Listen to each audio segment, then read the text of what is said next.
ಒಂದು monkey toy ಇರುತ್ತೆ. ಇದು ನೋಡೋಕ್ಕೆ ನಾರ್ಮಲ್ ಆಗೇ ಇರುತ್ತೆ, ಆದರೆ ಇದು ಡ್ರಮ್ ಬಡ್ದಾಗೆಲ್ಲ ಏನಾಗುತ್ತೆ ಗೊತ್ತಾ?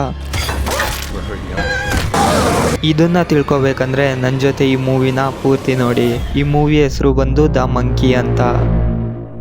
ಮೂವಿ ಸ್ಟಾರ್ಟಿಂಗ್ನಲ್ಲಿ ಕ್ಯಾಪ್ಟನ್ ಆಗಿರುವಂಥ ಶೆಲ್ಬಾರ್ನ ತೋರಿಸ್ತಾರೆ. ಇವರ ಬಟ್ಟೆ ಫುಲ್ ರಕ್ತ ಆಗಿರುತ್ತೆ ಮತ್ತು ಇವರ ಕೈಯಲ್ಲಿ ಒಂದು ಮಂಕಿ ಟಾಯ್ ಇರುತ್ತೆ. ಇದನ್ನು ಪಾನ್ ಶಾಪಲ್ಲಿ ಸೇಲ್ ಮಾಡೋಣ ಅಂತ ಬಂದಿರ್ತಾರೆ. ಆದರೆ ಪಾನ್ ಶಾಪ್ನ ಮಾಲೀಕ ನಿನ್ನ ಬಟ್ಟೆಗೆ ರಕ್ತ ಹೇಗಾಯಿತು ಅಂತ ಕೇಳ್ತಾನೆ. ಆಗ ಕ್ಯಾಪ್ಟನ್, ಇದು ನನ್ನ ರಕ್ತವಲ್ಲ, ನೀವು ಮಂಕಿ ಟಾಯ್ ತಗೊಳ್ಳಿ ಅಂತ ಹೇಳ್ತಾನೆ.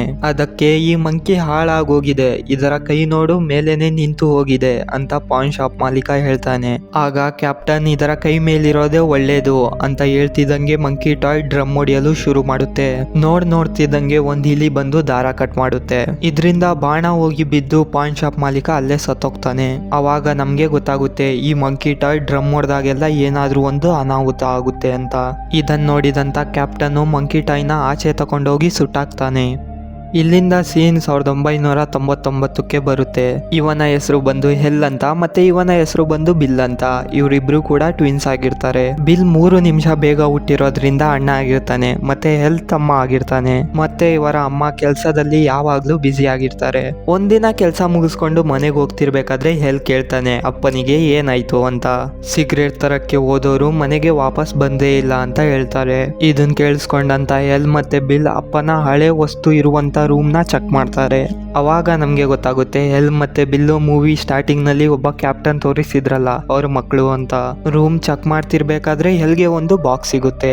ತೆಗೆದು ನೋಡ್ತಾನೆ, ಒಳಗಡೆ ಮಂಕಿ ಟಾಯ್ ಇರುತ್ತೆ. ಮತ್ತೆ ಆ ಬಾಕ್ಸ್ ಹಿಂದೆ ಬರ್ದಿರುತ್ತೆ ಕೀ ಅನ್ನ ತಿರುಗಿಸಿ ನೋಡಿ ಏನಾಗುತ್ತೆ ಅಂತ. ಇದನ್ನ ನೋಡಿದಂತ ಬಿಲ್ ಕೀನ ತಿರುಗಿಸ್ತಾನೆ. ಆಗ ಮಂಕಿ ಟಾಯ್ ಸ್ಟಾರ್ಟ್ ಏನೋ ಆಗುತ್ತೆ, ಆದ್ರೆ ಡ್ರಮ್ ಹೊಡೆಯೋದಿಲ್ಲ. ಇದನ್ನ ನೋಡಿದಂತ ಬಿಲ್ಲು ಇದು ಹಾಳಾಗಿದೆ ಅಂತ ಎಸೆದು ಹೊರ್ಟೋಗ್ತಾನೆ. ನೆಕ್ಸ್ಟ್ ಡೇ ಹೆಲ್ ಮತ್ತೆ ಬಿಲ್ ಬೇಬಿ ಸೀಟರ್ ಆ್ಯನಿ ಜೊತೆಗೆ ರೆಸ್ಟೋರೆಂಟ್ಗೆ ಡಿನ್ನರ್ ಮಾಡಲು ಅಂತ ಹೋಗ್ತಿರ್ತಾರೆ. ಅವಾಗ ಮಂಕಿ ಟಾಯ್ ಕಾರಲ್ಲಿ ಇರುತ್ತೆ. ಇದನ್ನ ನೋಡಿದಂತ ಎಲ್ಲೂ ಯೋಚನೆ ಮಾಡ್ತಾನೆ ಇದು ಇಲ್ಲಿಗೆ ಹೇಗೆ ಬಂತು ಅಂತ. ಸರಿ ಬಿಡು ಅಂತ 3 ಜನನು ರೆಸ್ಟೋರೆಂಟ್ಗೆ ಹೋಗಿ ಡಿನ್ನರ್ ಮಾಡ್ತಿರ್ಬೇಕಾದ್ರೆ ಕಾರ್ನಲ್ಲಿ ಇರೋ ಮಂಕಿ ಟಾಯ್ ಡ್ರಮ್ ಹೊಡೆಯಲು ಶುರು ಮಾಡುತ್ತೆ. ಇದು ಹೆಲ್ಗೆ ಕೂಡ ಕೇಳಿಸುತ್ತೆ. ಏನಿದು ಶಬ್ದ ಅಂತ ಅರ್ಥ ಮಾಡ್ಕೊಳ್ಳೋ ಅಷ್ಟರಲ್ಲಿ ಶೆಫ್ ಕೈಯಿಂದ ನೈಫ್ ಜಾರಿ ಬೇಬಿ ಸೀಟರ್ ಆ್ಯನಿ ತಲೆ ಕಟ್ಟಾಗಿ ಅಲ್ಲೇ ಸತ್ತೋಗ್ತಾರೆ. ಇದನ್ನ ನೋಡಿ ಹೆಲ್ ಮತ್ತೆ ಬಿಲ್ಗಂತೂ ತುಂಬಾನೇ ಬೇಜಾರಾಗುತ್ತೆ. ಇವರಿಬ್ರು ಕೂಡ ಬೇಜಾರಾಗಿರೋದನ್ನ ನೋಡಿ ಇವರ ಅಮ್ಮ ಲೈಫ್ ನಲ್ಲಿ ಯಾರು ಕೂಡ ಶಾಶ್ವತವಲ್ಲ ಅಂತ ಹೇಳಿ ಇಬ್ರಿಗೂ ಸಮಾಧಾನ ಮಾಡ್ತಾರೆ. ಅಲ್ಲಿಂದ ಹೆಲ್ ಮತ್ತೆ ಬಿಲ್ಲು ಮನೆಗೆ ಬಂದು ನಿದ್ದೆ ಮಾಡ್ತಾರೆ. ನಿದ್ದೆ ಮಾಡ್ತಿರ್ಬೇಕಾದ್ರೆ ಹೆಲ್ ಎದ್ದು ಮಂಕಿ ಟಾಯ್ ಹತ್ರ ಹೋಗಿ ನೀನೇ ತಾನೇ ಬೇಬಿ ಸಿಟರ್ ಆ್ಯನಿನ ಸಾಯಿಸಿದ್ದು ಅಂತ ಕೇಳ್ತಾನೆ. ಅಷ್ಟರಲ್ಲಿ ಬಿಲ್ ಹಿಂದೆಯಿಂದ ಬಂದು ಏನ್ ಮಾಡ್ತಿದ್ಯಾ ಅಂತ ಕೇಳ್ತಾನೆ. ಆಗ ಇದೇ ಮಂಕಿ ಬೇಬಿ ಸಿಟರ್ ಆ್ಯನಿನ ಸಾಯಿಸಿದ್ದು ಅಂತ ಹೆಲ್ ಹೇಳ್ತಾನೆ. ಇದನ್ ಕೇಳಿಸ್ಕೊಂಡಂತ ಬಿಲ್ಲು ನಗ್ತಾ ಸರಿ ಬಿಡು ಆಯ್ತು ಅಂತ ಹೇಳ್ತಾನೆ.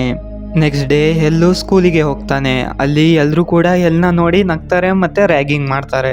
ಯಾಕಂದ್ರೆ ಹೆಲ್ಲು ಬಿಲ್ಲಿಗೆ ಮಂಕಿ ಟಾಯ್ ಬಗ್ಗೆ ಹೇಳಿರ್ತಾನಲ್ಲ. ಬಿಲ್ಲು ಈ ವಿಷಯನ ಸ್ಕೂಲಲ್ಲಿ ಎಲ್ಲಾರ್ಗು ಹೇಳ್ಬಿಟ್ಟಿರ್ತಾನೆ. ಇದರಿಂದ ಸ್ಕೂಲಲ್ಲಿ ಎಲ್ಲರೂ ಕೂಡ ಹೆಲ್ನ ಹುಚ್ಚ ಅನ್ಕೋಬಿಟ್ಟಿರ್ತಾರೆ. ಅದರಿಂದ ಹೆಲ್ಗೆ ಕೋಪ ಬಂದು ಮನೆಗೆ ಬರ್ತಾನೆ. ಅಮ್ಮ ಊಟ ಮಾಡು ಅಂತಾರೆ. ಆದ್ರೆ ಹೆಲ್ಲು ಡೈರೆಕ್ಟ್ ಆಗಿ ರೂಮ್ಗೆ ಹೋಗ್ತಾನೆ. ಮತ್ತೆ ಮಂಕಿ ಟಾಯ್ ಬಿಲ್ನ ಸಾಯಿಸು ಅಂತ ಕೀ ತಿರುಗಿಸ್ತಾನೆ. ಅಷ್ಟರಲ್ಲಿ ಬಿಲ್ ಕೂಡ ಮನೆಗೆ ಬರ್ತಾನೆ. ಮಂಕಿ ಡ್ರಮ್ ಹೊಡೆಯಲು ಸ್ಟಾರ್ಟ್ ಮಾಡುತ್ತೆ. ಆದ್ರೆ ಬಿಲ್ ಸಾಯೋದಿಲ್ಲ. ಬದಲಿಗೆ ಅವರ ಅಮ್ಮನಿಗೆ ಕಣ್ಣಲ್ಲಿ ಬಾಯಲ್ಲಿ ರಕ್ತ ಬಂದು ಅಲ್ಲೇ ಸತ್ತೋಗ್ತಾರೆ. ಫ್ಯೂನರಲ್ ಟೈಮ್ ಅಲ್ಲಿ ಡಾಕ್ಟರ್ ಹೇಳ್ತಾರೆ ಬ್ರೈನ್ ಹ್ಯಾಮ್ಗ್ರೇಜ್ ಆಗಿರೋದ್ರಿಂದಾನೇ ಈ ರೀತಿ ಆಗಿದ್ದು ಅಂತ. ಆದ್ರೆ ಹೆಲ್ಗೆ ಗೊತ್ತಿತ್ತು ಇದೆಲ್ಲ ಆ ಮಂಕಿ ಟಾಯ್ ಇಂದಾನೇ ಆಗ್ತಿರೋದು ಅಂತ. ಅದಕ್ಕೆ ಹೆಲ್ಲು ಮನೆಗೆ ಹೋಗಿ ತುಂಬಾ ಕೋಪದಲ್ಲಿ ಆ ಮಂಕಿ ಟಾಯ್ನ ಕಟ್ ಮಾಡಾಕ್ತಾನೆ. ಮತ್ತೆ ಎಲ್ಲ ಸರಿ ಹೋಗ್ತು ಅನ್ಕೋತಾನೆ. ನೆಕ್ಸ್ಟ್ ಡೇ ಹೆಲ್ ಮತ್ತೆ ಬಿಲ್ನ ಯಾರಾದ್ರೂ ನೋಡ್ಕೋಬೇಕಲ್ಲ, ಅದಕ್ಕೆ ಅಂತ ಆಂಟಿ ಈಡಾ ಮತ್ತೆ ಅಂಕಲ್ ಚಿಪ್ ಬರ್ತಾರೆ. ಬಂದು ಅವರ ಮನೆಗೆ ಕರ್ಕೊಂಡು ಹೋಗ್ತಾರೆ. ಬಿಲ್ ಹಾಕೊಂಡಿರೋ ಅಂತ ಫ್ಯೂನರಲ್ ಬಟ್ಟೆನ ತೆಗಿಯೋದೇ ಇಲ್ಲ. ಯಾಕಂದ್ರೆ ಮತ್ತೆ ಈ ಬಟ್ಟೆ ತೆಗಿಬೇಕು, ಮತ್ತೆ ಯಾರಾದ್ರೂ ಸಾಯ್ತಾರೆ, ಮತ್ತೆ ಈ ಬಟ್ಟೆನೆ ಹಾಕೋಬೇಕು ಅಂತ. ಬಿಲ್ಲು ನೈಟು ಮನ್ಗಿರ್ಬೇಕಾದ್ರೆ ಹೊಟ್ಟೆ ಹಸಿಯುತ್ತೆ. ಎದ್ದು ಹಾಲು ಕುಡಿಯೋಣ ಅಂತ ಕೆಳಗಡೆ ಹೋಗ್ತಾನೆ. ಬಿಲ್ಗೆ ಆ ಮಂಕಿ ಟಾಯ್ ಕಾಣಿಸುತ್ತೆ. ಬಿಲ್ಲು ಹೆಲ್ ಹತ್ರ ಹೋಗಿ ಕೇಳ್ತಾನೆ ಈ ಮಂಕಿ ಟಾಯ್ನ ಇಲ್ಲೇ ಹಾಕಿ ತಂದಿದ್ಯಾ ಅಂತ. ನಾನ್ ತಂದಿಲ್ಲ, ಈ ಮಂಕಿ ಟಾಯ್ನ ನಾನು ಕಟ್ ಮಾಡಾಕಿದೆ. ಈ ಮಂಕಿ ಟಾಯಲ್ಲಿ ಏನೋ ಒಂದು ಮ್ಯಾಜಿಕ್ ಇದೆ ಅಂತ ಹೆಲ್ ಹೇಳ್ತಾನೆ. ಬಿಲ್ ಇದ್ರಿಂದಾನ ಬೇಬಿ ಸಿಟರ್ ಆ್ಯನಿ ಮತ್ತೆ ಅಮ್ಮ ಸತ್ತೋಗಿದ್ದು ಅಂತ ಕೇಳ್ತಾನೆ. ಹೆಲ್ ಕೀ ತಿರುಗಿಸೋದ್ರಿಂದಾನೇ ಈ ರೀತಿ ಆಗ್ತಿರೋದು ಅಂತ ಹೇಳ್ತಾನೆ. ಬಿಲ್ ಇದನ್ನ ಕೇಳಿಸ್ಕೊಂಡು ಟ್ರೈ ಮಾಡೋಣ ಇರು ಅನ್ಬಿಟ್ಟು ಕೀ ತಿರುಗಿಸ್ಬಿಡ್ತಾನೆ. ಈ ಸಾರಿ ಎಷ್ಟೊಂದು ಕುದುರೆಗಳು ಅಂಕಲ್ ಚಿಪ್ ನ ತುಳಿದು ಸಾಯಿಸ್ಬಿಡ್ತಾವೆ. ಹೆಲ್ ಮತ್ತೆ ಬಿಲ್ಗೆ 100% ಆಗಿ ಗೊತ್ತಾಗ್ಬಿಡುತ್ತೆ ಇದೆಲ್ಲ ಮಂಕಿ ಟಾಯ್ ಇಂದಾನೇ ಆಗ್ತಿರೋದು ಅಂತ. ಅದಕ್ಕೆ ಹೆಲ್ ಮತ್ತೆ ಬಿಲ್ಲು ಮಂಕಿ ಟಾಯ್ನ ಬಾಕ್ಸ್ ಅಲ್ಲಿ ಕಟ್ಟಿ ಬಾವಿಗೆ ಎಸೆದು ಬಿಡ್ತಾರೆ. ಮೂವಿ ಅಲ್ಲಿಂದ 25 ವರ್ಷಗಳು ಮುಂದೆ ತೋರಿಸ್ತಾರೆ. ಹೆಲ್ ಇವಾಗ ದೊಡ್ಡವನಾಗಿರ್ತಾನೆ ಮತ್ತೆ ಒಂದು ಸ್ಟೋರ್ ಅಲ್ಲಿ ಕೆಲಸ ಮಾಡ್ತಿರ್ತಾನೆ. ಬಿಲ್ ಜೊತೆ ದೂರ ಆಗಿರ್ತಾನೆ ಮತ್ತೆ ಬಿಲ್ ಜೊತೆಗೆ ಯಾವುದೇ ಕನೆಕ್ಷನ್ ಕೂಡ ಇರೋದಿಲ್ಲ. ಯಾಕಂದ್ರೆ ಹೆಲ್ ಮತ್ತೆ ಬಿಲ್ ಒಂದಾದ್ರೆ ಆ ಮಂಕಿ ಟಾಯ್ ಮತ್ತೆ ಬರುತ್ತೆ ಅನ್ಕೊಂಡಿರ್ತಾರೆ. ಹೆಲ್ ಸ್ಟೋರ್ ಮ್ಯಾನೇಜರ್ ಇಂದ ರಜಾ ಕೇಳ್ತಾನೆ. ಇಲ್ಲಿ ನಮ್ಗೆ ಗೊತ್ತಾಗುತ್ತೆ ಹೆಲ್ ಹೆಂಡತಿ ಜೊತೆ ಡಿವೋರ್ಸ್ ಆಗಿದೆ ಅಂತ, ಮತ್ತೆ ಬೇರೆಯವ್ರ ಜೊತೆ ಮದ್ವೆ ಕೂಡ ಆಗಿದೆ. ಆದ್ರಿಂದ ಹೆಲ್ಲು ವೀಕಲ್ಲಿ ಒನ್ ಟೈಮ್ ತನ್ನ ಮಗ ಪೀಟ್ ನ ಮೀಟ್ ಮಾಡಕ್ಕೆ ಹೋಗ್ತಾನೆ. ಅಲ್ಲಿಗೆ ಹೋದಾಗ ಎಕ್ಸ್ ವೈಫ್ ಮತ್ತೆ ನ್ಯೂ ಹಸ್ಬೆಂಡ್ ಹೇಳ್ತಾರೆ ಇದು ನಿನ್ನ ಕೊನೆಯ ವಾರ ಪೀಟ್ ಜೊತೆ ಮೀಟ್ ಆಗಲು ಅಂತ. ಇದನ್ ಕೇಳಿಸ್ಕೊಂಡಂತ ಹೆಲ್ಗಂತೂ ತುಂಬಾನೇ ಬೇಜಾರಾಗುತ್ತೆ. ಮತ್ತೆ ಪೀಟ್ ಜೊತೆ ಆದಷ್ಟು ಸಮಯ ಕಳಿಬೇಕು ಅಂತ ರೋಡ್ ಟ್ರಿಪ್ ಗೆ ಕರ್ಕೊಂಡು ಹೋಗ್ತಾನೆ. ಹೋಗ್ತಿರ್ಬೇಕಾದ್ರೆ ನೈಟ್ ಆಗೋಗುತ್ತೆ. ನೈಟ್ ಅಲ್ಲಿ ಒಂದು ಹೋಟೆಲ್ ಅಲ್ಲಿ ಸ್ಟೇ ಮಾಡ್ತಾರೆ. ಪೀಟ್ ಎಲ್ಲಿಗೆ ಕೇಳ್ತಾನೆ ನಿಮ್ಗೆ ಯಾರಾದ್ರೂ ಅಣ್ಣ ಅಥವಾ ತಮ್ಮ ಇದ್ದಾರಾ ಅಂತ. ಎಲ್ಲೂ ಸುಳ್ಳು ಹೇಳ್ತಾನೆ, ಇಲ್ಲ ನನ್ಗೆ ಯಾವುದೇ ಅಣ್ಣ ಅಥವಾ ತಮ್ಮ ಇಲ್ಲ ಅಂತ ಹೇಳ್ತಾನೆ. ಸೀನ್ ಅಲ್ಲಿಂದ ಆಂಟಿ ಈಡಾ ಮನೆಗೆ ಬರುತ್ತೆ. ಅಂಕಲ್ ಚಿಪ್ ಸತ್ತೋಗಿರೋ ಕಾರಣದಿಂದ ಆಂಟಿ ಈಡಾ ಒಬ್ರೇ ಇರ್ತಾರೆ. ಮನೆಯಲ್ಲಿ ಒಬ್ರೇ ಇರ್ಬೇಕಾದ್ರೆ ಏನೋ ಒಂದು ಶಬ್ದ ಬರುತ್ತೆ. ಆಂಟಿ ಈಡಾ ಮನೆಯೆಲ್ಲ ಚೆಕ್ ಮಾಡ್ತಾರೆ, ಏನು ಕೂಡ ಇರೋದಿಲ್ಲ. ಬೇಸ್ಮೆಂಟ್ ಇಂದ ಶಬ್ದ ಬರುತ್ತೆ. ಬೇಸ್ಮೆಂಟ್ ಚೆಕ್ ಮಾಡ್ತಾರೆ, ಬೇಸ್ಮೆಂಟ್ ಅಲ್ಲೂ ಯಾರು ಇರೋದಿಲ್ಲ. ಸರಿ ಬಿಡು ಅಂತ ವಾಪಸ್ ಹೋಗ್ತಿರ್ತಾರೆ. ವಾಪಸ್ ಹೋಗ್ತಿರ್ಬೇಕಾದ್ರೆ ಮೆಟ್ಟಿಲು ಮುರಿದು ಕೆಳಗ್ ಬಿದ್ದೋಗ್ತಾರೆ. ಇದ್ರಿಂದ ಸಣ್ಣ ಸಣ್ಣ ಮುಳ್ಳುಗಳು ಮಖಕ್ಕೆ ಚುಚ್ಕೊಬಿಡ್ತವೆ. ಮುಳ್ಳು ತೆಗಿತಿರ್ಬೇಕಾದ್ರೆ ಇವ್ರಿಗೆ ಗ್ಯಾಸ್ ಸ್ಮೆಲ್ ಬರುತ್ತೆ. ಹೋಗಿ ಗ್ಯಾಸ್ ಸ್ಮೆಲ್ ಬರ್ತಿದ್ಯಾ ಅಂತ ನೋಡ್ತಾರೆ. ಅಷ್ಟರಲ್ಲಿ ಇವ್ರ ಮಖಕ್ಕೆ ಬೆಂಕಿ ಹಚ್ಕೊಬಿಡುತ್ತೆ. ಬೆಂಕಿ ಆರ್ಸಕ್ಕಂತ ಆಚೆ ಹೋಗ್ತಾರೆ. ಆಚೆ ಹೋಗ್ತಿದ್ದಂಗೆ ಇವ್ರ ಕಾಲ್ ಜಾರಿ ಬಿಲ್ ಬೋರ್ಡ್ಗೆ ತಲೆ ಬಿದ್ದು ತಲೆ ಒಡೆದೋಗ್ಬಿಡುತ್ತೆ. ಆಂಟಿ ಈಡಾ ಅಲ್ಲೇ ಸತ್ತೋಗ್ತಾರೆ. ಈ ಕಡೆ ಎಲ್ಲೂ ನಿದ್ದೆ ಮಾಡ್ತಿರ್ಬೇಕಾದ್ರೆ ಕನ್ಸು ಒಳಗಡೆ ಮಂಕಿ ಟಾಯ್ ಅವ್ರ ಅಮ್ಮನ ರೀತಿಯಲ್ಲಿ ಕಾಣಿಸುತ್ತೆ. ಇದರಿಂದ ಎಲ್ಗೆ ತುಂಬಾ ಭಯ ಆಗಿ ನಿದ್ದೆಯಿಂದ ಎಚ್ಚರ ಆಗ್ತಾನೆ. ಅವಾಗ ಎಲ್ಗೆ ಒಂದು ಕಾಲ್ ಬರುತ್ತೆ. ಆ ಕಡೆಯಿಂದ ಬಿಲ್ ಮಾತಾಡ್ತಾನೆ, ಮತ್ತೆ ಆ ಮಂಕಿ ಟಾಯ್ ಬಂದಿದೆ, ಮತ್ತೆ ಆ ಮಂಕಿ ಟಾಯ್ ಎಲ್ಲಾರನ್ನೂ ಸಾಯಿಸ್ತಿದೆ ಅಂತ ಹೇಳ್ತಾನೆ. ಇದರಿಂದ ಹೆಲ್ ಮತ್ತೆ ಬಿಲ್ ಜಗಳ ಮಾಡಲು ಶುರು ಮಾಡ್ತಾರೆ. ಆ ಮಂಕಿ ಟಾಯ್ ನ ಯಾರು ಹುಡುಕಿ ಸಾಯಿಸ್ತಾರೆ ಅಂತ. ಹೆಲ್ ಮಾತಾಡ್ತಾ ರೂಮ್ ಇಂದ ಆಚೆ ಬರ್ತಾನೆ. ಒಂದು ಏರ್ ಕಂಡೀಷನ್ ಕೆಳಗೆ ಬಿದ್ದೋಗುತ್ತೆ. ವೈರ್ ಹೋಗಿ ಸ್ವಿಮ್ಮಿಂಗ್ ಪೂಲ್ ಅಲ್ಲಿ ಬಿದ್ದೋಗ್ಬಿಡುತ್ತೆ. ಸ್ವಿಮ್ಮಿಂಗ್ ಪೂಲ್ ಪೂರ್ತಿ ಕರೆಂಟ್ ಆಗೋಗುತ್ತೆ. ಅಷ್ಟರಲ್ಲಿ ಒಂದು ಹುಡುಗಿ ಸ್ವಿಮ್ಮಿಂಗ್ ಆಡೋಕೆ ಬರ್ತಾಳೆ. ಸ್ವಿಮ್ಮಿಂಗ್ ಪೂಲ್ಗೆ ಬೀಳ್ತಾಳೆ, ಅಷ್ಟೇ ಬ್ಲಾಸ್ಟ್ ಆಗಿ ಅಲ್ಲೇ ಸತ್ತೋಗ್ತಾಳೆ. ಇದನ್ನ ನೋಡಿ ಎಲ್ಗಂತೂ ಅರ್ಥ ಆಗೋಗ್ಬಿಡುತ್ತೆ ಮಂಕಿ ಟಾಯ್ ತುಂಬಾನೇ ಡೇಂಜರ್ ಆಗಿದೆ. ಮಂಕಿ ಟಾಯ್ ಹೆಸರು ತಗೊಂಡ್ರೆ ಸಾಕು ಯಾರಾದ್ರೂ ಒಬ್ರು ಸಾಯ್ತಿದ್ದಾರೆ ಅಂತ. ಹೆಲ್ಲು ಪೀಟ್ ನ ಮೊದ್ಲು ಮನೆಗೆ ಬಿಡಕ್ಕೆ ನೋಡ್ತಾನೆ. ಯಾಕಂದ್ರೆ ಹೆಲ್ ಜೊತೆಗೆ ಪೀಟ್ ಇದ್ರೆ ಪೀಟ್ಗೆ ತೊಂದರೆ ಆಗುತ್ತೆ ಅಂತ. ಆದ್ರೆ ಪೀಟ್ ಆಂಟಿ ಈಡಾ ಮನೆಗೆ ಹೋಗೋಣ ಅಂತಾನೆ. ಇದು ಪೀಟ್ ನ ಕೊನೆ ಆಸೆ ಆಗಿರೋದ್ರಿಂದ ಸರಿ ಅಂತ ಹೆಲ್ ಕರ್ಕೊಂಡು ಹೋಗ್ತಾನೆ. ಈ ಕಡೆ ಆಂಟಿ ಈಡಾ ಮನೆಯ ಎಲ್ಲಾ ಸಾಮಾನುಗಳನ್ನು ಸೆಲ್ ಮಾಡಲು ಇಟ್ಟಿರ್ತಾರೆ. ಅದರಲ್ಲಿ ಮಂಕಿ ಟಾಯ್ ಕೂಡ ಇರುತ್ತೆ. ರಿಕಿ ಅನ್ನೋ ಒಬ್ಬ ಹುಡುಗ ಮಂಕಿ ಟಾಯ್ನ ತಕೊಂಡು ಹೊರಟೋಗ್ತಾನೆ. ಹೆಲ್ ಮತ್ತೆ ಪೀಟ್ ಆಂಟಿ ಈಡಾ ಮನೆಗೆ ಬರ್ತಾರೆ. ಇಲ್ಲಿ ಇವರಿಗೆ ಬಾರ್ಬರಾ ಸಿಗ್ತಾರೆ. ಆಂಟಿ ಈಡಾ ಮನೆಯಲ್ಲಿ ಎಲ್ಲಾ ವಸ್ತುಗಳನ್ನ ಮಾರುವ ಜವಾಬ್ದಾರಿ ಬಾರ್ಬರಾ ತಗೊಂಡಿರ್ತಾಳೆ. ಬಾರ್ಬರಾ ಹೇಳ್ತಾಳೆ ಈ ಊರಲ್ಲಿ ತುಂಬಾನೇ ವಿಚಿತ್ರವಾಗ್ತಿದೆ, ಮತ್ತೆ ಎಲ್ರೂ ಕೂಡ ವಿಚಿತ್ರವಾಗಿ ಸಾಯ್ತಾ ಇದ್ದಾರೆ ಅಂತ. ಹೆಲ್ಗೆ ತುಂಬಾನೇ ಶಾಕ್ ಆಗುತ್ತೆ. ಮತ್ತೆ ಮಂಕಿ ಟಾಯ್ ಇಂದಾನೆ ಆಗ್ತಿರೋದು ಅನ್ಕೋತಾನೆ. 3 ಜನನು ಮನೆ ಒಳಗಡೆ ಹೋಗ್ತಾರೆ. ಬಾರ್ಬರಾಗೆ ಕೇಳ್ತಾನೆ ಮನೆ ಸಾಮಾನುಗಳನ್ನು ಮಾರ್ಬೇಕಾದ್ರೆ ಮಂಕಿ ಟಾಯ್ ತರ ಯಾವ್ದಾದ್ರು ವಸ್ತು ಇತ್ತ ಅಂತ. ಯಾವ ಐಟಮ್ ಸೆಲ್ ಆಗಿಲ್ಲ, ಅದು ಸ್ಟೋರ್ ರೂಮ್ ಅಲ್ಲಿ ಇದೆ, ಬನ್ನಿ ಚೆಕ್ ಮಾಡೋಣ ಅಂತ ಬಾರ್ಬರಾ ಹೇಳ್ತಾಳೆ. ಇಲ್ಲಿ ಪೀಟ್ಗೆ ಗೊತ್ತಾಗುತ್ತೆ ಹೆಲ್ಗೆ ಒಬ್ಬ ಅಣ್ಣ ಇದ್ದಾನೆ ಅಂತ. ಹೆಲ್ ಮತ್ತೆ ಬಾರ್ಬರಾ ಸ್ಟೋರ್ ರೂಮ್ ಓಪನ್ ಮಾಡ್ತಾರೆ. ಒಂದು ಗನ್ ಕೆಳಗಡೆ ಬಿದ್ದು ಫೈರ್ ಆಗಿ ಬಾರ್ಬರಾ ಅಲ್ಲೇ ಸತ್ತೋಗ್ತಾಳೆ. ರಾತ್ರಿ ಅಲ್ಲಿಗೆ ಪೊಲೀಸ್ ಬರ್ತಾರೆ. ಮತ್ತೆ ಈ ಊರು ಬಿಟ್ಟು ಎಲ್ಲೂ ಹೋಗ್ಬೇಡಿ ಅಂತ ಹೇಳ್ತಾರೆ. ಎಲ್ಲೂ ಮನೇಲಿ ಇರ್ಬೇಕಾದ್ರೆ ಒಂದು ಡೈರಿ ಸಿಗುತ್ತೆ. ಅದ್ರ ಒಳಗಡೆ ಮಂಕಿ ಅನ್ನೋ ಹೆಸರಲ್ಲಿ ಒಂದು ನಂಬರ್ ಇರುತ್ತೆ. ಎಲ್ಲೂ ಆ ನಂಬರ್ಗೆ ಕಾಲ್ ಮಾಡ್ತಾನೆ. ಇಲ್ಲಿ ಈ ಮೂವಿಯಲ್ಲಿ ನಿಜವಾದ ಟ್ವಿಸ್ಟ್ ಬರುತ್ತೆ. ಆ ಕಡೆಯಿಂದ ಬೇರೆ ಯಾರು ಅಲ್ಲ, ಬಿಲ್ ಮಾತಾಡ್ತಾನೆ. ಮತ್ತೆ ಬಿಲ್ ಹತ್ರನೇ ಆ ಮಂಕಿ ಟಾಯ್ ಇರುತ್ತೆ. ಹೆಲ್ ಮತ್ತೆ ಬಿಲ್ ಮಂಕಿ ಟಾಯ್ ನ ಬಾವಿಗೆ ಎಸ್ತಿದ್ರಲ್ಲ.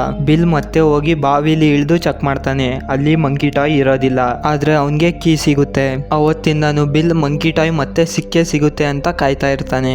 ಆಂಟಿ ಈಡಾ ಮನೆಯಿಂದ ರಿಕ್ಕಿ ಅನ್ನೋ ಒಬ್ಬ ಹುಡುಗ ಮಂಕಿ ಟಾಯ್ ನ ತಗೊಂಡಿರ್ತಾನಲ್ಲ, ಆ ಮಂಕಿ ಟಾಯ್ ನ ಬಿಲ್ಗೆ ಮಾರಿರ್ತಾನೆ. ಬಿಲ್ ಹೆಲ್ ನ ಸಾಯಿಸ್ಬೇಕು ಅನ್ಕೊಂಡಿರ್ತಾನೆ. ಯಾಕಂದ್ರೆ ಹೆಲ್ಲಿಂದಾನೆ ಬೇಬಿ ಸಿಟರ್ ಆನಿ ಮತ್ತೆ ಅಮ್ಮ ಸತ್ತೋಗಿದ್ದು ಅಂತ. ಬಿಲ್ ಮನೆ ತುಂಬಾ ಟ್ರ್ಯಾಪ್ ಮಾಡ್ಕೊಂಡು ಕಾಯ್ತಾ ಇರ್ತಾನೆ. ಬಿಲ್ ಹೆಲ್ಲಿಗೆ ಹೇಳ್ತಾನೆ ಪೀಟ್ ನ ನನ್ ಮನೆಗೆ ಕರ್ಕೊಂಡು ಬಾ ಅಂತ. ಯಾಕಂದ್ರೆ ಪೀಟ್ ಮಂಕಿ ಟಾಯ್ ನ ಕೀ ತಿರುಗಿಸ್ಲಿ, ಅದರಿಂದ ಪೀಟ್ಗೆ ಏನು ಆಗಲ್ಲ, ಆದ್ರೆ ನೀನು ಸಾಯ್ತೀಯ ಅಂತ ಬಿಲ್ ಹೇಳ್ತಾನೆ. ಬಿಲ್ ಈ ತರ ಹೇಳಿ ಕಾಲ್ ಕಟ್ ಮಾಡ್ತಾನೆ. ಹೆಲ್ಲು ಡಿಸೈಡ್ ಮಾಡ್ತಾನೆ ಎಲ್ಲಿಗೂ ಹೋಗೋದ್ ಬೇಡ, ಮನೇಲೇ ಇರೋಣ ಅಂತ. ಈ ಕಡೆ ಬಿಲ್ ಮನೆಗೆ ರಿಕ್ಕಿ ಬರ್ತಾನೆ ಮತ್ತೆ ಬಿಲ್ ನ ಕೇಳ್ತಾನೆ ನಂಗೆ ಆ ಮಂಕಿ ಟಾಯ್ ವಾಪಸ್ ಕೊಟ್ಬಿಡು ಅಂತ. ಯಾಕಂದ್ರೆ ರಿಕ್ಕಿಗೆ ಅವರ ತಂದೆ ನೆನಪಾಗುತ್ತೆ ಆ ಮಂಕಿ ಟಾಯ್ ನ ನೋಡ್ದಾಗೆಲ್ಲ, ಅದಕ್ಕೆ ವಾಪಸ್ ಕೇಳಕ್ಕೆ ಬಂದಿರ್ತಾನೆ. ಬಿಲ್ ಮಂಕಿ ಟಾಯ್ ನ ಕೊಡಲ್ಲ ಅಂತ ಹೇಳ್ತಾನೆ. ಆದ್ರೆ ನೋಡಕ್ಕೆ ನಂತರನೇ ಇದ್ದಾನೆ ಮತ್ತೆ ಅವನ್ ಜೊತೆ ಒಬ್ಬ ಹುಡುಗ ಕೂಡ ಇದ್ದಾನೆ. ಅವ್ರಿಬ್ರನ್ನ ನೀನು ಕರ್ಕೊಂಬಂದ್ರೆ ನಾನು ಈ ಮಂಕಿ ಟಾಯ್ ನ ವಾಪಸ್ ಕೊಡ್ತೀನಿ ಅಂತ ಬಿಲ್ ಹೇಳ್ತಾನೆ. ರಿಕ್ಕಿ ಇದನ್ ಕೇಳಿಸ್ಕೊಂಡು ಮನೆಗೆ ಹೋಗಿ ಪೊಲೀಸ್ ಡ್ರೆಸ್ ಹಾಕೋತಾನೆ ಮತ್ತೆ ಒಂದ್ ಗನ್ ಕೂಡ ತಗೊಂಡು ಹೆಲ್ ಮತ್ತೆ ಪೀಟ್ ಇರೋ ಮನೆಗೆ ಹೋಗ್ತಾನೆ. ಹೆಲ್ ಮತ್ತೆ ಪೀಟ್ ನ ಗನ್ ನಿಂದ ಭಯಪಡಿಸಿ ಕಾರಲ್ಲಿ ಬಿಲ್ ಮನೆ ಆಚೆ ಕರ್ಕೊಂಡ್ ಬರ್ತಾನೆ. ಮತ್ತೆ ಪೀಟ್ ಗೆ ಹೇಳ್ತಾನೆ ಒಳಗಡೆ ಹೋಗಿ ಆ ಮಂಕಿ ಟಾಯ್ ನ ತಗೊಂಡ್ ಬಾ ಅಂತ. ಆಗ ಹೆಲ್ ಹೇಳ್ತಾನೆ ಏನೇ ಆಗ್ಲಿ ಆ ಮಂಕಿ ಟಾಯ್ ಕೀ ಮಾತ್ರ ತಿರ್ಗಿಸ್ಬೇಡ ಅಂತ. ಪೀಟ್ ಮನೆ ಒಳಗಡೆ ಹೋಗ್ತಾನೆ. ಬಿಲ್ ಮನೆಯಲ್ಲಿ ಹಾಕಿರೋ ಟ್ರ್ಯಾಪ್ ನಿಂದ ಹೇಗೋ ಬಚಾವಾಗಿ ಪೀಟ್ ಬಿಲ್ ಹತ್ರ ಹೋಗ್ತಾನೆ. ಬಿಲ್ ಪೀಟಿಗೆ ಮಂಕಿ ಟಾಯ್ ನ ಕೊಡ್ತಾನೆ ಮತ್ತೆ ಹೇಳ್ತಾನೆ ಹಿಂದೆ ಇರೋ ಕೀ ತಿರ್ಗಿಸು ಅಂತ. ಪೀಟ್ಗೆ ಮಂಕಿ ಟಾಯ್ ಬಗ್ಗೆ ಏನು ಗೊತ್ತಿಲ್ಲದೆ ಇರೋ ಕಾರಣ ಕೀನ ತಿರ್ಗಿಸ್ತಾನೆ. ಮಂಕಿ ಡ್ರಮ್ ಹೊಡಿಯಲು ಸ್ಟಾರ್ಟ್ ಮಾಡುತ್ತೆ. ಹೊರಗಡೆ ಕಾರ್ ನಲ್ಲಿ ರಿಕ್ಕಿ ಕೈಯಿಂದ ಬುಲೆಟ್ ಫೈರ್ ಆಗೋಗುತ್ತೆ. ಆ ಬುಲೆಟ್ ಕಾರ್ ಗ್ಲಾಸ್ ನ ಹೋಲ್ ಮಾಡ್ಕೊಂಡು ಹೋಗಿ ಜೇನು ಹುಳಕ್ಕೆ ಬಿದ್ದ್ಬಿಡುತ್ತೆ. ಎಲ್ಲಾ ಜೇನು ಹುಳಗಳು ರಿಕ್ಕಿ ಬಾಯಲ್ಲಿ ಹೋಗಿ ರಿಕ್ಕಿನ ಅಲ್ಲೇ ಸಾಯಿಸ್ಬಿಡುತ್ತೆ. ಇದನ್ನ ನೋಡಿದ ಎಲ್ಲು ಪೀಟ್ ಅಂತ ಹೆಸರು ಕರೀತಾ ಮನೆ ಒಳಗಡೆ ಹೋಗ್ತಾನೆ. ಈ ಕಡೆ ಬಿಲ್ಲು ಎಲ್ನ ವಾಯ್ಸ್ ಕೇಳಿಸ್ಕೊಂಡು ಪೀಟ್ ಕೈಯಿಂದ ಮಂಕಿ ಟಾಯ್ ನ ಕಿತ್ಕೊಬಿಡ್ತಾನೆ. ಬಿಲ್ ಇವನ ಕೈಯಿಂದ ಮಂಕಿ ಟಾಯ್ ಕೈ ಹಿಡಿದು ಡ್ರಮ್ ಓಡ್ಸಕ್ಕೆ ಟ್ರೈ ಮಾಡ್ತಾನೆ ಮತ್ತೆ ಎಲ್ನ ಸಾಯಿಸು ಅಂತ ಹೇಳ್ತಾನೆ. ಆದ್ರೆ ಮಂಕಿ ಟಾಯ್ ಡ್ರಮ್ ಹೊಡಿಯಲ್ಲ. ಮಂಕಿ ಟಾಯ್ ಬಿಲ್ ನ ದೂರ ಎಸೆದ್ ಬಿಡುತ್ತೆ. ಆದ್ರಿಂದ ಬಿಲ್ದು ಕಾಲ್ ಮುರಿದೋಗ್ಬಿಡುತ್ತೆ. ಅಷ್ಟರಲ್ಲಿ ಎಲ್ ಕೂಡ ಒಳಗಡೆ ಬರ್ತಾನೆ. ಎಲ್ ಮತ್ತೆ ಬಿಲ್ ಜಗಳ ಮಾಡ್ತಾರೆ. ಜಗಳ ಮಾಡ್ತಾನೆ ಇಬ್ರು ಕೂಡ ಒಬ್ರಿಗೊಬ್ರು ಸಾರಿ ಹೇಳಿ ಒಂದಾಗ್ಬಿಡ್ತಾರೆ. ಎಲ್ಲೂ ಬಿಲ್ಲಿಗೆ ಹೇಳ್ತಾನೆ ನಾವ್ 3 ಜನನು ಬೇರೆ ಕಡೆ ಎಲ್ಲಾದ್ರೂ ಹೊಟ್ಟೋಗೋಣ ಅಂತ. ಈ ತರ ಹೇಳ್ತಿದ್ದಂಗೆ ಮಂಕಿ ಟಾಯ್ ಡ್ರಮ್ ಹೊಡಿಯಲು ಶುರು ಮಾಡುತ್ತೆ. ಮತ್ತೆ ಬಿಲ್ಲು ಮನೆ ತುಂಬಾ ಟ್ರ್ಯಾಪ್ ಹಾಕಿದ್ನಲ್ಲ, ಅದೇ ಟ್ರ್ಯಾಪ್ ಇಂದಾನೆ ಬಿಲ್ ಸತ್ತೋಗ್ತಾನೆ. ಹೆಲ್ ಮತ್ತೆ ಪೀಟ್ ಮಂಕಿ ಟಾಯ್ ನಮ್ಮ ಹತ್ರನೇ ಇರ್ಲಿ ಅಂತ ಡಿಸೈಡ್ ಮಾಡ್ತಾರೆ. ಯಾಕಂದ್ರೆ ಬೇರೆ ಯಾರಿಗೂ ತೊಂದರೆ ಆಗದೆ ಇರ್ಲಿ ಅಂತ. ಹೆಲ್ ಮತ್ತೆ ಪೀಟ್ ಊರ್ ಬಿಟ್ಟು ಹೋಗ್ಬೇಕಾದ್ರೆ ನೋಡ್ತಾರೆ ಎಲ್ಲಾ ಕಡೆನೂ ನಾಶ ಆಗ್ತಿರುತ್ತೆ. ಮತ್ತೆ ಒಂದು ಹಾರ್ಸ್ ಮ್ಯಾನ್ ನ ತೋರಿಸ್ತಾರೆ. ಇದರ ಅರ್ಥ ಸಾವಿನ ಸಂಕೇತ. ಇಲ್ಲಿಗೆ ಈ ಮೂವಿ ಎಂಡ್ ಆಗುತ್ತೆ.